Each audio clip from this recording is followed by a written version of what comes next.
Stan Musial wasn't loud. He didn't chase headlines or stir controversy. And yet, when the history of baseball is told, his name echoes like a hymn, steady, reverent, eternal. He was Stan the Man, the quiet superstar who defined consistency in a game obsessed with chaos. 3,630 base hits. Not just a staggering number, it was perfectly balanced. 1,815 at home, 1,815 on the road. No statistic in baseball feels more poetic, more destined. It was as if the game itself had chosen him to embody balance, grace, and fairness. He played 22 seasons, all with one team, the St. Louis Cardinals, across 3 different decades. He stood at the plate, with a corkscrew stance, twisting his body into something unorthodox and unforgettable, then unleashing a swing that was pure art, short, compact, devastating. He won 3 MVPs, 3 World Series, and made the All-Star team 24 times, more than almost anyone in history. But Musial was more than numbers. He was a figure of trust in a turbulent century. He lost a season to World War II, sacrificing prime years to serve his country. He returned, not bitter, but better, and kept hitting as if time had never touched him. So why, in a sport overflowing with legends, does Stan Musial remain a name often whispered rather than shouted? Was he simply overshadowed by louder icons like Babe Ruth, Ted Williams, or Joe DiMaggio? Or does his greatness live in a different category altogether, one built not on drama, but on dignity? This is the story of Stan Musial, the man who made greatness look simple. Stanley Frank Musial was born on the 21st of November, 1920, in Donora, Pennsylvania, a small steel town pressed against the Monongahela River. The air was heavy with smoke and the rhythm of industry, a place where boys grew up tough, their futures often tied to the mills. Donora would later become famous as the birthplace of another baseball great, Ken Griffey Jr., but decades earlier, it was where Musial first picked up a bat. His father, Lukasz, was a Polish immigrant who worked in the steel mills, while his mother, Mary, kept the household together. They lived modestly, 5 children crammed into a small house, where money was scarce but discipline and values were abundant. For young Stan, baseball wasn't just a pastime, it was an escape from the grit and hardship of mill life. He spent hours playing in empty lots, using broomsticks for bats and whatever ball they could find. He showed athletic promise early, excelling not only in baseball but also in basketball. By the time he was in high school, he had become a standout pitcher, his left arm carrying him into local headlines. Coaches and neighbors took notice, whispering that the boy from Donora might have a chance to go further than anyone from their town had before. But it wasn't all easy. His family struggled, and there were times when it seemed unlikely that he could pursue baseball beyond the sandlots. Yet Musial carried a calm determination. Friends remembered him as cheerful, grounded, never boasting about his talent. He had a smile that disarmed tension and a work ethic forged in the same fires that melted steel along the river. In those early years, nothing suggested that this quiet boy would one day become one of the greatest hitters in baseball history. And yet, from Donora's smoke and steel, a legend was beginning to take shape. For much of his youth, Stan Musial was known not as a hitter but as a pitcher. His left arm carried promise, and scouts saw him as a potential star on the mound. In 1938, at just 17, he signed a professional contract with the St. Louis Cardinals organization for $250, a life-changing sum for a boy from Donora. He was sent to the minor leagues, expected to develop into a reliable pitcher. But destiny had other plans. In 1940, while playing for the Daytona Beach Islanders, Musial felt a sharp pain in his left shoulder. The injury lingered, draining his velocity and dimming his future on the mound. For many prospects, this would have been the end, a career cut short before it even began. But Musial refused to let an injury define him. Encouraged by his manager, Musial picked up a bat with more purpose than ever before. What happened next was nothing short of transformative. His unorthodox corkscrew stance, knees bent, body coiled, head tilted, looked awkward to the eye, but when the bat met the ball, it was magic. Line drives screamed off his barrel, carrying with them the promise of a new beginning. That season, Musial hit 352-inch the minors, proving that he wasn't just adapting, he was thriving. Scouts who once saw him as a struggling pitcher now saw him as a natural-born hitter. By September of 1941, at just 20 years old, Musial was called up to the Cardinals. He made his debut on the 17th of September, and in his first handful of games, he batted .426, immediately altering the trajectory of both his life and the Cardinals' future. The injury that nearly ended his career had, in truth, saved it. Stan Musial had found his true calling not on the pitcher's mound, but in the batter's box. And baseball had just discovered one of its greatest hitters.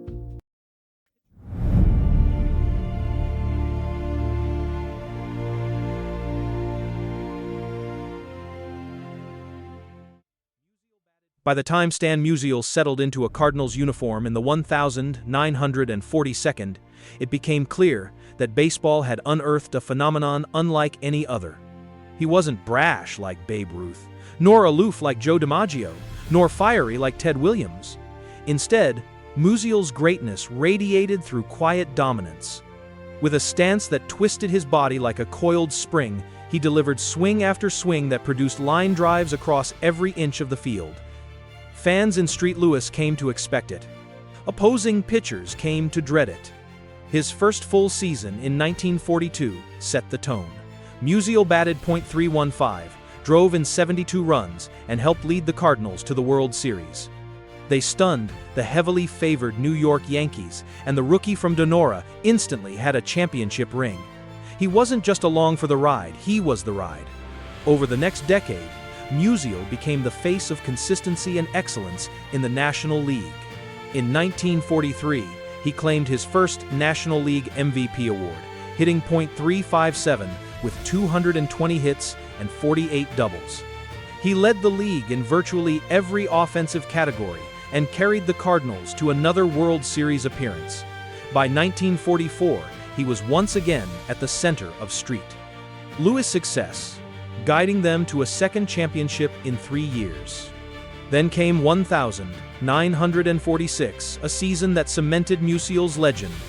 Returning from military service after missing all of 1945, Musial picked up his bat as though he had never left.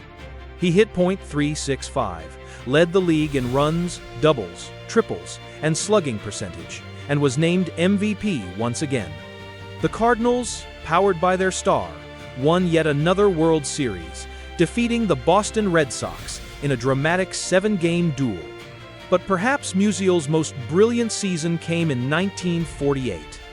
He batted an astonishing .376, collected 230 hits, smacked 39 home runs, drove in 131 runs, and compiled a slugging percentage over .700.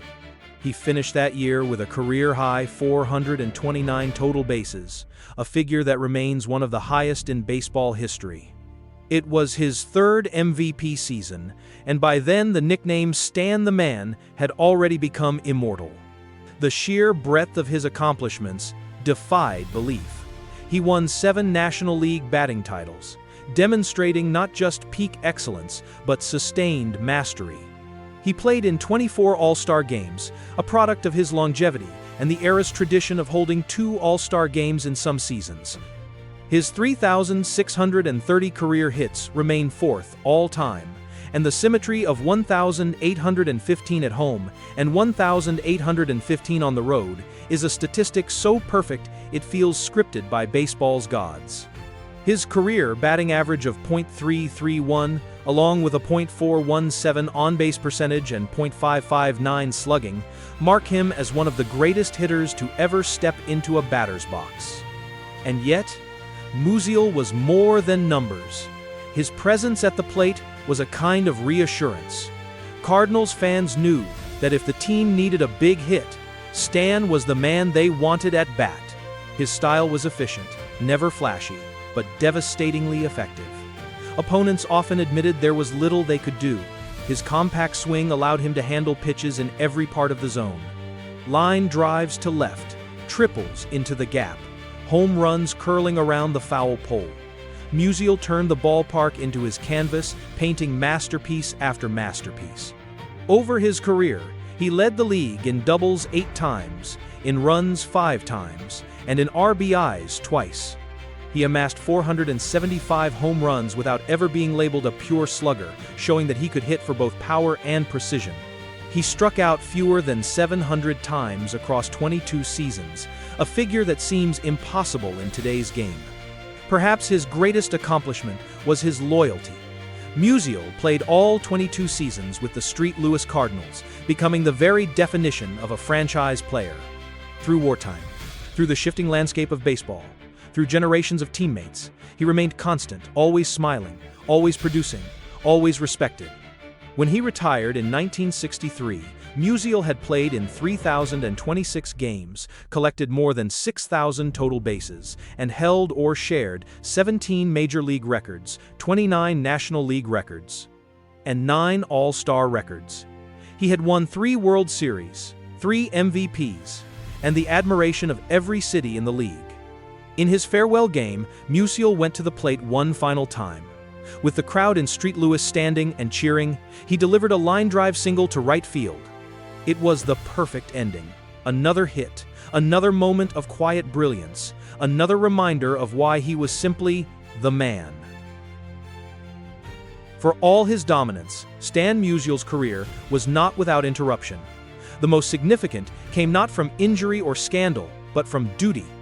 In 1945, at the height of his prime, Musial traded his Cardinals uniform for that of the United States Navy.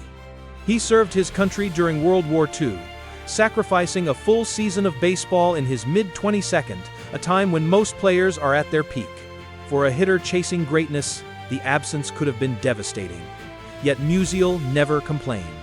He later said that serving was simply the right thing to do, a reminder that his priorities stretched beyond statistics and trophies. That year away might have cost him records, perhaps even a shot at 4,000 hits. It could have interrupted his rhythm, left him rusty, or slowed his momentum. But when he returned in 1946, he didn't just pick up where he left off. He came back stronger, winning the MVP and leading the Cardinals to another World Series title.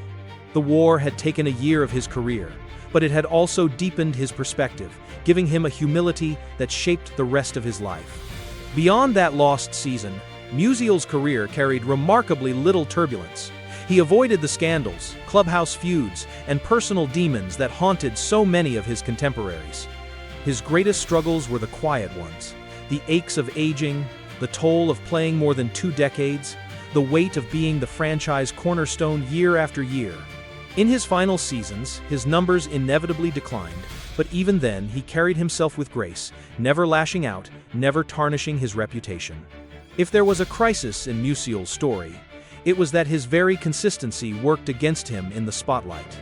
He lacked the drama that fueled headlines, and at times he seemed overshadowed by flashier legends. But to those who truly knew the game, his steadiness was no weakness. It was his defining strength. When Stan Musial finally hung up his cleats in 1963, he left behind not just numbers, but a standard. Few players in baseball history have blended greatness and humility as seamlessly as he did. He was the embodiment of professionalism. 22 seasons, all with the street. Louis Cardinals. Never once demanding a trade. Never once holding out for more money. Never once tarnishing the uniform he wore with pride. For Cardinals fans, Musial became more than a player. He became the soul of the franchise. His statue now stands outside Busch Stadium, arms coiled in that unmistakable stance, frozen in bronze as if ready to deliver yet another line drive. Generations of fans pass by, parents pointing to their children and saying, "That's Stan the man." He isn't just a memory, he's a lesson, a reminder of what loyalty, class, and excellence look like when fused into one life.